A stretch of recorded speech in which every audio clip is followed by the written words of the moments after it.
एक पाठ पढ़ाओ, रिश्ते कैसे बेहतर बनाए, पति के साथ पत्नी के संग दो बातें सुननी। हमारी पहले की माताएं छोरियों को बिठा के बताती थी, बेटा तुम ससुराल जा रही हो। आज मेरे से एक पत्रकार बहन आई, बोली महाराज जी हम पति को देवता क्यों कहें। हमने कहा ना कहो, राक्षस कहो, हम कहाँ परेशान हो रहे हैं। अब आजकल की छोरियां कहती हैं हम अपने पति को देवता क्यों कहें, पति को भगवान क्यों माने। कोई पति भगवान होता है क्यों मेरी मां, पति को क्या माना जाता है। बोलो बोलो मेरी मां, पति को क्या मानती हैं आप लोग, भगवान। और पत्नी को क्या मानते हैं, देवी, साक्षात लक्ष्मी है। भगवान नारायण का 24 अवतार में एक अवतार मोहिनी अवतार है, पत्नी भगवान का ही मोहिनी अवतार होती है। पत्नी भी भगवान है, पति भी भगवान है। लेकिन आजकल की छोरियां बोलती हैं पति को भगवान थोड़ी कहूंगी। बात ठीक कह रही है, वो लेवन में रहने वाली जो 17 जगह मुंह मारती है वो काहे पति को भगवान कहेगी। सही है, उसके लिए भगवान है कि दो कौड़ी का छोरा है। उसको तो केवल हवस पूरी करने के लिए एक आदमी मिला है बस। अब कहां कोई भगवान की दृष्टि से देख रहा है। पूरी दुनिया में केवल भारत ऐसा देश है जहां पति को भगवान कहा जाता है और पत्नी को देवी कहा जाता है। बाकी दुनिया घुमाओ, कहीं आपको पति को भगवान, कहीं पति को भगवान नहीं कहा जाता। ये तो हमारे भारत की संस्कृति और संस्कारों की सुंदरता है कि हम अपने रिश्तों को भगवान का दर्जा देते हैं। इन मूर्खों को कौन समझाए। हमारे यहां तो बाप को भगवान कहते हैं। बाप कौन होता है, बोलो। मां कौन होती है, मां भगवान है। भगवान के मंदिर बाद में जाना, गंगा बाद में नहाना, पहले मां के पांव धो के पियो। मातृदेवो भव जननी जन्म भूमश्च स्वर्गादपि गरीयसी। मां भगवान है, कोई किंतु परंतु नहीं। बाप भगवान है, कोई किंतु परंतु नहीं। हमारे यहां रिश्तों को भगवान कहा जाता है। हम सनातनी कितने बड़े भाग्यशाली हैं, हम उस भारत भूमि पर जन्म लिए हैं, हम उस संस्कृति उस संस्कार में पले बढ़े हैं जिस देश में जहां रिश्तों को भगवान का दर्जा दिया गया। ये देश की सुंदरता है हमारी। अब आजकल के लोग क्या जाने, ये पाठ काश स्कूल में पढ़ाते तो कौन बेटा अपनी मां को घर से निकालता। आज पढ़ाई की जरूरत है रिश्तों के बारे में। क्यों, रिश्तों को भी पढ़ाने की जरूरत है कि नहीं। भूल गए बच्चे कि बाप क्या होता है। मां मछली का नहीं, मां माता का पढ़ाना चाहिए। क्यों, मां से मछली नहीं, मां से माता। बोलो हां, मां से मां माता का, मां मछली का नहीं, मां से माता पढ़ाओ।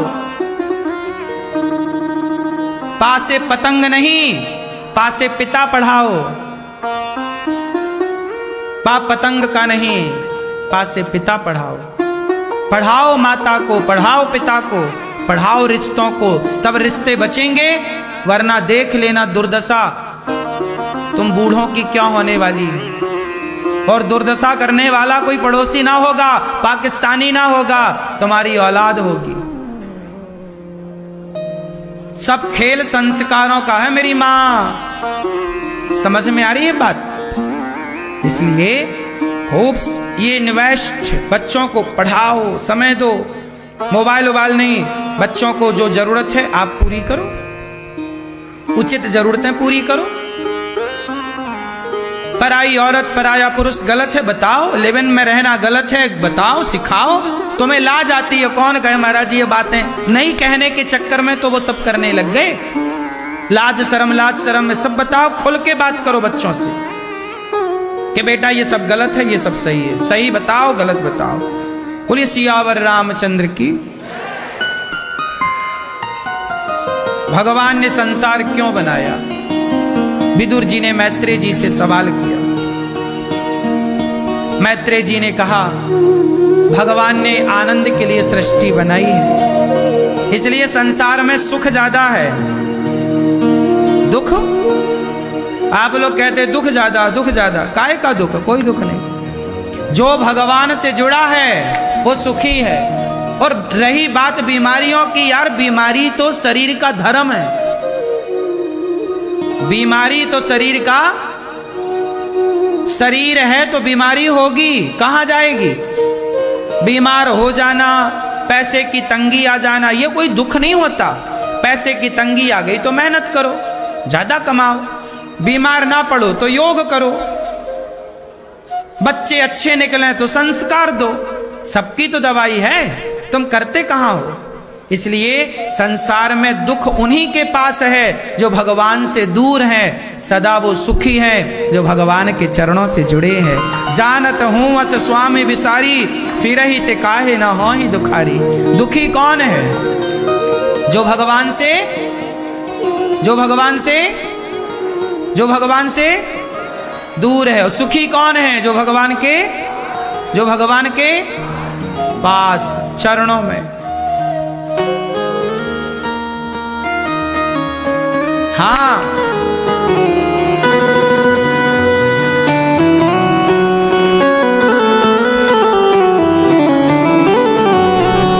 सांवरा जब मेरे साथ है, बोलो डरने की क्या बात है। सांवरा जब मेरे साथ है, बोलो डरने की क्या बात है। इसके रहते कोई कुछ कहे, बोलो किसकी ये औकात है।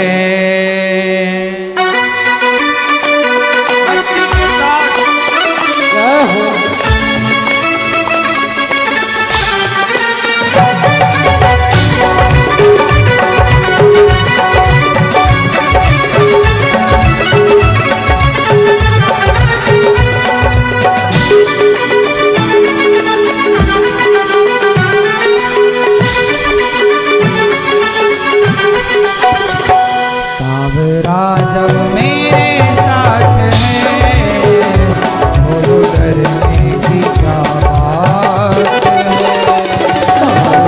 जब मेरे साथ है, बोलो डरने की क्या बात है।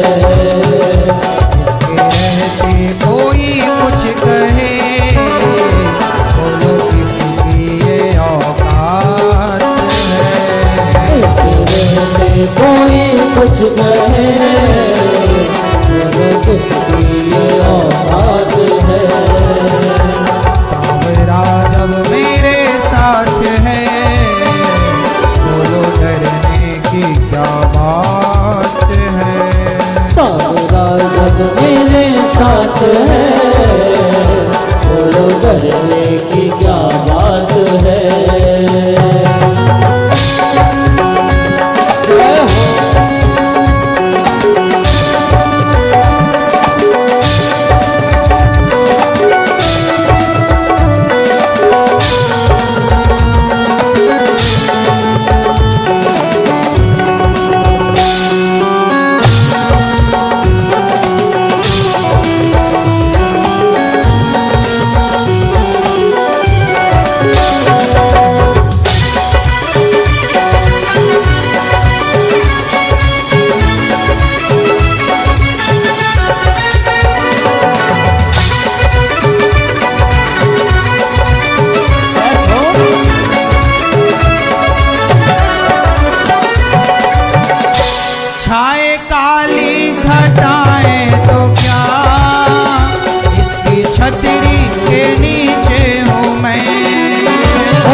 छतरी के नीचे हूँ मैं, आगे आगे ये चलता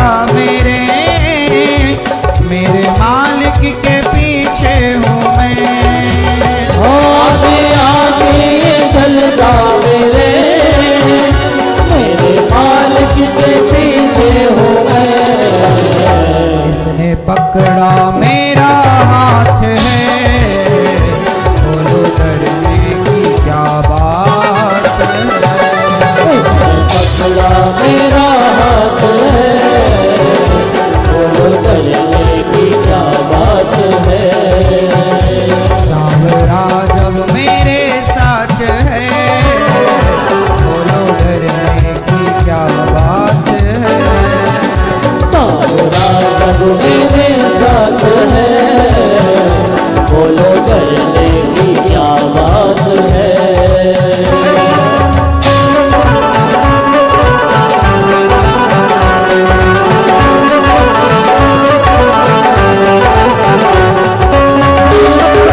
भटकूं यहाँ से वहाँ, इनके चरणों में है बैठना। क्यों मैं भटकूं यहाँ से वहाँ, इनके चरणों में है बैठना।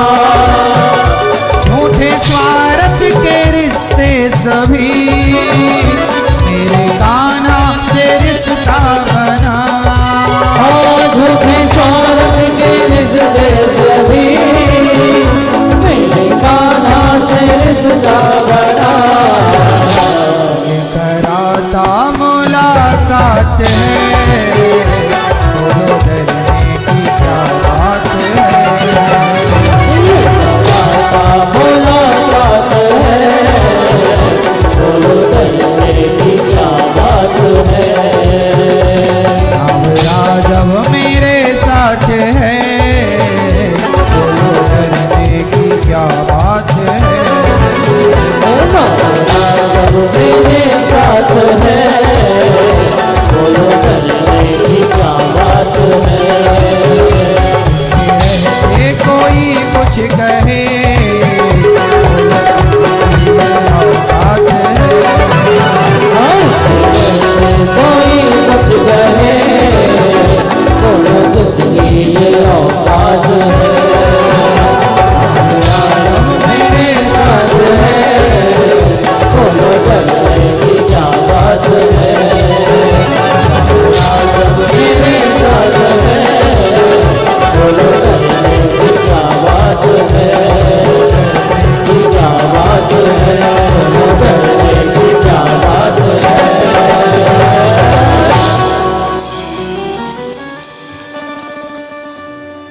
क्यों मैं भटकूं यहाँ से वहाँ, इनके चरणों में है बैठना। झूठे स्वार्थ के रिश्ते सभी, मेरे कान्हा से रिश्ता बना। ये कराता करामात है, बोलो डरने की क्या बात है। सांवरा जब मेरे साथ है, बोलो डरने की क्या बात है। इसलिए जो भगवान के भरोसे हैं वो सुखी हैं, और जो भगवान के आश्रित नहीं हैं वो बड़े परेशान और दुखी। बैठ जाइए शांति से, बैठ जाओ सब लोग। भगवान मनु जी महाराज, जब विदुर जी ने मैत्रेय जी से कहा भगवान सृष्टि किस तरह करते हैं, तो उन्होंने बताया कि भगवान नारायण की नाभि से कमल में ब्रह्मा जी, फिर ब्रह्मा जी ने अन्य पुत्रों को जन्म दिया। इसके बाद फिर ब्रह्मा जी के मनु और शत्रुपा का प्राकट्य हुआ ब्रह्मा जी के शरीर से। बैठ जाओ सब भैया, मैया बैठो मेरी माँ। ब्रह्मा जी के दो संतानें हुई, स्त्री पुरुष का जोड़ा शरीर से उत्पन्न हुआ, जिन्हें मनु और शत्रुपा कहते हैं। मनु शत्रुपा के 3 बेटियां भई और 2 बेटे। आकुति, देवहूति, प्रसूति नाम की 3 बेटियां और प्रियव्रत, उत्तानपाद नाम के 2 बेटे। आकुति जिनका विवाह रुचि प्रजापति से हुआ, जिनके यहाँ यज्ञ भगवान हुए। माता देवहूति जिनका विवाह करदम जी का जब विवाह हुआ, 9 बेटियां हुई। ब्रह्मा जी के 9 मानस पुत्रों से अपनी बेटियों का विवाह किया, वही ऋषि कहलाए। करदम जी के पुत्र हुए भगवान कपिल। भगवान को प्रणाम करके कपिल देव जी को करदम जी चले गए गंगा सागर, और कपिल देव जी को प्रणाम करके, भगवान को प्रणाम करके करदम जी जंगल तपस्या करने गए। माता देवहूति ने कपिल देव जी से कहा कि प्रभु ये बताएं कि मेरा उद्धार कैसे होगा। कपिल भगवान ने अपनी माँ से कहा, माँ देखो, जब माँ ने प्रश्न किया कि निर्विण्णा नितराम भूमन सदिंद्रिय तर्षणात् ये न संभाव्य माने न प्रपन्नांधम तमः प्रभो तम त्वागताहम शरणम शरण्यम स्वभृत्य संसार तरोह कुठारम। माता देवहूति ने कपिल भगवान से जब हाथ जोड़कर कहा कि प्रभु मेरा मन प्रभु में कैसे लगे, तब भगवान कपिल देव जी ने कहा कि तितिक्षवः कारुणिका, संतों की संगति करो, उन संतों की जो सहनशील हैं, दयालु हैं, समस्त देहधारियों के हितु हैं, ऐसे संतों की शरण में जाओ। भक्ति स्वतंत्र सकल सुख खानी बिनु सत्संग न पावे प्राणी। भक्ति सब कुछ दे सकती है पर भक्ति मिलेगी सत्संग से। इसलिए कुछ हो ना हो सत्संग जरूर करना चाहिए मेरी माँ, सत्संग नित्य करना चाहिए, संग बहुत जरूरी है। मद भयात बाती बातो यम सूर्यस्तपति मद भयात। भगवान कहते हैं मेरे भय से ही यह संसार चल रहा है। ये सृष्टि के कर्ता धर्ता कौन है? भगवान। इसलिए जब माता देवहूति ने कहा कि हे प्रभु भक्ति योग का मार्ग मुझे बताइए विस्तार से, तब भगवान ने कहा कि निष्काम भाव से भक्ति करना, उस परम पुरुषोत्तम भगवान से प्रेम करना, यही भक्ति योग है। मतलब भगवान से प्रेम करना, निष्काम भाव से जीव मात्र की सेवा करना, यही भक्ति योग है। भक्ति योग क्या? भक्ति किसे कहते हैं? जनमानस की सेवा और भगवान से प्रेम, प्रेम से की गई सेवा, हर जीव में नारायण का दर्शन करते हुए करी गई सेवा को ही भक्ति कहते हैं। यही भक्ति है। भक्ति का तात्पर्य केवल माला जपने से नहीं है, समाज की सेवा सबसे बड़ी भक्ति है। हाँ या ना? मैया चुप रहो मेरी माँ, मैया जा रही हो, टाटा। बैठो मैया, जो बैठी हो बैठ जाओ। ओ भैया छोरा बैठ जाओ लाला।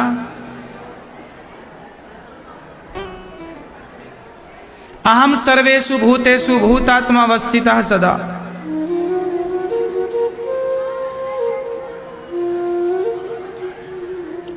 जो लोग सब में ईश्वर को देखते हैं वही भक्ति योग है मां। सबको ईश्वर मानो। इसलिए ये दास अनिरुद्ध सबको ईश्वर मानकर सबकी सेवा में लगा हुआ है। हमें अच्छा लगता है सेवा करना, हमें सेवा करना अच्छा लगता है, सेवा करनी ही चाहिए। सेवा के बिना नहीं रहना चाहिए। सवेरा हो तो सेवा से, शाम होए तो सेवा से। सबसे बढ़िया काम क्या है? सेवक बनकर सेवा करना। ये दास अनिरुद्ध सेवा करता है। हमें बड़ा अच्छा लगता है कि चलो जीवन सार्थक हो रहा है। ये संसार में आए हैं, मरना पड़ेगा, मरने के पहले जीवन को सफल कैसे बनाएं? सेवा से। जब हम मरेंगे, हमने ये बात कई बार कही कि जब हम मरेंगे ना,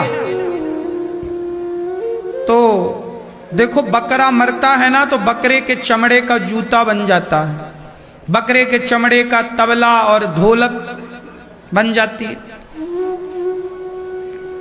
हिरण मरता है तो हिरण का बकरा भी, हिरण का चमड़ा भी कहीं ना कहीं काम, शेर का चमड़ा भी काम आता है। बोलो हाँ। ऊंट का चमड़ा, उससे जूता बनते, बेल्ट बनते, ऊंट का चमड़ा भी कहीं ना कहीं काम। लेकिन ये बताओ कि जब हम मरेंगे तो हमारा चमड़ा कहाँ काम आएगा? हमारे चमड़े का तो जूता भी नहीं बनता। आपके चमड़े का बनेगा? नहीं। तो जो आपका शरीर का चमड़ा है ये केवल जलने के काम रहेगा, लोग ले जाएंगे और जला देंगे। बकरे का चमड़ा तो कम से कम ढोलक बन जाता है, ढोलक में कीर्तन में काम आता है, उसके चमड़े से सुर निकलता है। बोलो हाँ। हमारे चमड़े से तो सुर भी नहीं निकले। पाँव में भी नहीं पहना जाए तो हमारा जो चमड़ा है वो मरने के बाद काम नहीं आएगा। हमारा चमड़ा तो जीते जी इन हाथों से हम किसी की सेवा कर लें, किसी के चरण दबाएं, किसी को भोजन दें, किसी को पानी दें। गौरी गोपाल रसोई चलती है, अन्न क्षेत्र चलता है, हजारों साधु संत सवेरे सवेरे आकर खूब प्रेम से संत लोग प्रसाद पाते हैं और आशीर्वाद देते हैं। यही सेवा का आनंद है। आप लोग भी आते हैं कि आज मेरी ओर से संतों की सेवा होगी, आज हम अपनी ओर से संतों को भोजन अन्नदान करेंगे। आप लोग बंटवाते हैं, आपको भी आनंद की प्राप्ति होती है। आप में से जिन लोगों ने संतों को अन्न क्षेत्र बंटवाया होगा, आप बहुत लोग यहाँ बैठे होंगे, तो आप लोगों को किस किस को अच्छा लगा? जिसको संतों के हाथ से आपने संतों को बंटवाया ना, बहुत अच्छा लगा, शांति मिली, संतुष्टि मिली ना? हाँ, जब हम लेते हैं ना तो सुख नहीं मिलता, जब आप दोनों हाथों से देते हैं तो ज्यादा सुख मिलता है। इसलिए ईश्वर ने जब आपको दिया है तो आपको भी देना चाहिए। हिमालय जब नदी को जल देता है तो नदी बहती हुई सब तक जल पहुंचाती है। बोलो हाँ। इसलिए हिमालय उसे सदियों से दे रहा है। गंगा कब सूखी, यमुना कब सूखी? अनादि काल से समुद्र ने, हिमालय इन्हें जल दे रहा है। ऐसे ही है, दान करे धन ना घटे, देने वाले का, किसी भूखे संत को, भूखे भक्त को भोजन कराने वाले का धन कभी नहीं घटता, सदा उसका धन कई गुना बढ़ता है। आप लोग अपने बच्चों को ये बात बताओ कि बेटा अपनी कमाई का 2% दान करने के लिए निकालो। यदि आप गृहस्थ लोग ठीक ठीक दान करना भी सीख गए तो आपका कल्याण हो जाएगा।